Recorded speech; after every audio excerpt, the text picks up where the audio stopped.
Bismillahirrahmanirrahim. Terima kasih terus mengikuti channel ini. Assalamualaikum warahmatullahi wabarakatuh. Untuk kelanjutan bab yang ke-20 dari pembacaan kitab Taisirul Kholaq, kita belajar bersama-sama ya. Itu adalah bab tentang lapang dada. Kalau bahasa Arabnya adalah al-hilmu. Hilmu itu adalah lapang dada. Wa sifatun tahmilu sahibaha ala tarkil intifa'i mimman aghdabahu ma'a qudratihi ala dalik. Sifat hilmu atau lapang dada itu adalah sifat yang membuat seseorang yang memiliki sifat tersebut itu tidak melakukan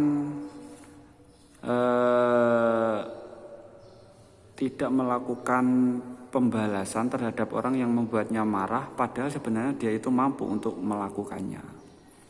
Jadi tidak marah ketika kita disakiti orang lain, padahal sebenarnya itu kita mampu untuk membalasnya.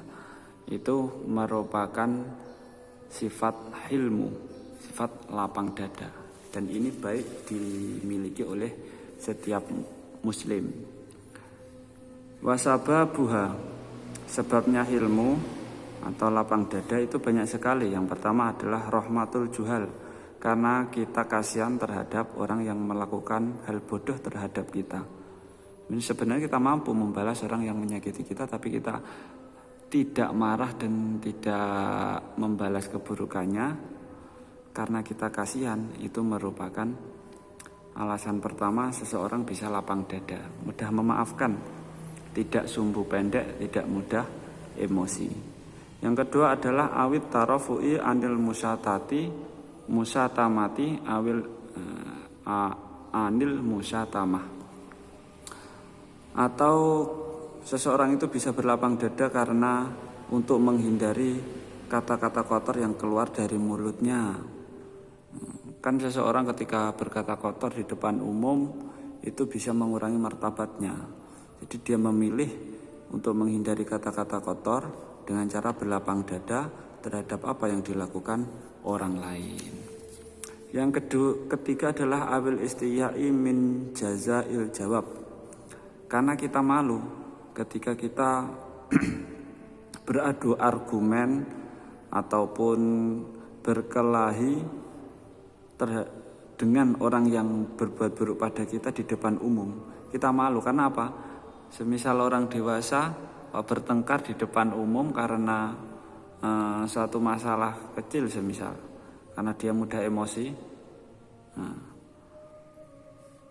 karena itu terlihat seperti anak kecil ketika seseorang mudah emosi karena hal-hal kecil yang dilakukan orang lain. Karena alasan ketiga tersebut, dia malu terlihat konyol di depan umum untuk menjaga dirinya agar kesan buruk yang ada dalam dirinya itu tidak terjadi. Jadi dia memilih untuk berlapang dada dan diam. Itu juga termasuk sifat yang baik, berlapang dada untuk menjaga harga dirinya. Terus yang keempat, awit tafaduli alil musik, atau karena ingin berbuat baik pada orang yang berbuat buruk pada kita. Itu juga merupakan alasan seseorang bisa memiliki sifat lapang dada, hilmu. Auri ayatu nikmati sabikotin, atau untuk menjaga nikmat yang sudah ada. Contohnya kita di depan umum, di sekitar lingkungan, semisal terkenal ramah, sabar, tidak mudah marah. Nah, suatu ketika ada orang yang ingin berbuat buruk pada kita. Untuk menjaga nikmat Allah agar kesan kita baik, tetap baik di depan umum, kita melakukan lapang dada. Tidak perlu malah-malah membalas apa yang dilakukan, membalas buruk terhadap apa yang dilakukan orang lain kepada kita. Jadi kita memilih untuk berlapang dada. Itu juga merupakan salah satu alasan seseorang berlapang dada, karena menjaga nikmat yang telah Allah berikan kepadanya. Nikmat itu apa? Ya seperti harga diri, martabat ya dia yang ada di depan umum. Awil makruh wa tawakkuul furas, atau karena seseorang bersiasat untuk membalas orang tersebut di kesempatan lain. Itu juga merupakan salah satu alasan seseorang melakukan lapang dada. Jadi semisal kita berbuat disakiti orang lain, terus kita lebih memilih diam. Kalau saya membalas sekarang, kan nanti ini di depan umum, saya marah-marah di depan umum ini, kesan saya bisa bisa turun, kesan baik saya bisa turun karena saya terlihat marah di depan umum. Jadi itu bisa menjadi salah satu alasan seseorang untuk melakukan lapang dada. Dia bersiasat untuk membalas orang lain di kesempatan yang lain ketika tidak ada banyak orang. Wadhalika li'ana tarafu'a anil musatamati min syarafin nafsi wa uluwil himmah. Nah, jadi alasan-alasan di atas, penyebab-penyebab orang bisa melakukan lapang dada di atas itu karena sesungguhnya menghindari berkata buruk di depan orang itu merupakan salah satu cara kita untuk menjaga martabat kita atau harga diri kita di depan umum. Jadi kita tidak tidak menunjukkan kemarahan kita di depan umum agar harga diri kita itu tetap terjaga. Wal istihya'u min siyanatin nafsi wa kamalil muru'ah, dan juga untuk menjaga agar kita tidak mempermalukan diri kita sendiri sebab kemarahan kita terlihat di depan umum, dan itu termasuk cara kita untuk menjaga harga diri, muru'ah. Wa ri'ayatun nikmatis sabiqah minal wafa, dan menjaga nikmat yang telah ada pada diri kita. Jadi Allah, semisal contohnya selama ini Allah masih menjaga harga diri kita, memiliki kesan baik di depan umum. Jadi kita menjaganya dengan tidak terlihat marah ataupun melakukan hal buruk di depan umum agar kesan kita itu, harga diri kita itu tetap terjaga. Itu alasan-alasan di atas. Jadi kita melakukan sifat lapang dada, tidak sumbu pendek, tidak mudah emosi, tidak mudah marah. Wal makru wa tawakku'ul furasi minat daha, sesungguhnya orang yang bersiasat dan menunggu kesempatan yang ada itu merupakan sifat cerdik. Jadi sebenarnya kita ingin membalas orang yang berbuat buruk pada kita, tapi kita tidak melakukan seketika itu dengan marah di depan umum. Kita cari kesempatan yang ada dan membalasnya. Itu merupakan salah satu ciri orang yang cerdik. Jadi kan kalau dalam Islam memukul seseorang dengan pembalasan yang sama, setimpal, itu kan gak sampai berdosa. Seperti contoh, orang membunuh hukumannya dibunuh. Orang yang semisal menganiaya seseorang sampai tangannya patah semisal, ya harus dibalas dengan hal setimpal itu. Itu adalah keadilan menurut fikih di hukum Islam. Jadi semisal seseorang menghilangkan telinga orang lain, balasannya juga telinganya harus hilang.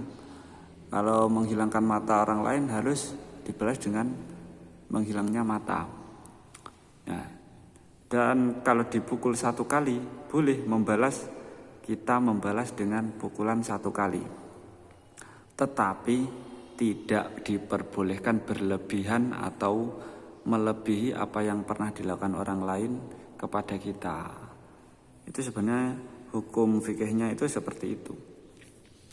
Jadi, tapi yang terbaik adalah menjadi orang yang memaafkan dengan keburukan yang dilakukan orang lain. Tetap yang terbaik apakah membalas orang lain atau memaafkan? Ya yang lebih baik tetap memaafkan. Tapi ya kalau diulang-ulang terus ya apa bisa. Misal kita dianiaya, sudah kita maafkan, kok besoknya diulangi lagi. Ya kita cari cara terbaik agar dia menghentikan kedoliman yang pernah dilakukannya. Tapi tenang saja, orang yang dolim itu ketika tidak mampu untuk membalas orang yang mendoliminya, dia memiliki doa yang mustajab. Ketika dia didolimi atau semisal harga dirinya direndahkan di depan orang lain dan dia tidak mampu untuk membalasnya, ya berdoa saja kepada Allah. Minta pertolongan kepada Allah. Li'anna mang dhahara ghadabahu qala kaituhu. Karena sesungguhnya apa? Orang yang kemarahannya terlihat di depan umum itu termasuk ciri-ciri orang yang dia itu tidak mampu untuk menjaga dirinya. Jadi terkesan orang yang lemah biasa. Orang yang kemarahannya terlihat di depan umum itu qalla kaituhu. Sedikit dia mampu untuk menjaga dirinya. Qala Nabi sallallahu alaihi wasallam, Nabi Muhammad sallallahu alaihi wasallam bersabda, "Fi sana'i ala ahlil hilmi." Tentang pujian terhadap orang yang memiliki sifat lapang dada. Mudah memaafkan, tidak gampang marah. Innallaha yuhibbul hayyal halim. Sesungguhnya Allah Subhanahu wa taala mencintai orang yang pemalu, malu melakukan maksiat. Misal malu ketika dia melakukan maksiat, minum minuman keras, main wanita, ataupun kalau ada pada wanita dia malu kalau auratnya terlihat. Nah, jadi Allah mencintai orang-orang yang memiliki sifat malu. Innallaha yuhibbul hayyal halim wa yubghidul fahishal badi. Allah mencintai orang yang memiliki sifat pemalu dan orang yang memiliki sifat lapang dada, tidak gampang emosian, mudah memaafkan. Wa yubghidul fahishal badi, dan Allah membenci orang yang berbuat buruk dan juga orang yang memiliki perkataan kotor. Jadi maaf kalau penjelasannya agak jelimet atau kurang mudah dipahami. Kalau ada kurang lebihnya saya minta maaf. Kalau ada kurangnya itu semua dari Allah. Kalau ada kurangnya itu semua dari saya. Kalau ada lebihnya itu semua dari Allah Subhanahu wa taala. Jadi terus ikuti channel ini. Jangan lupa klik like, subscribe dan komen. Wassalamualaikum warahmatullahi wabarakatuh.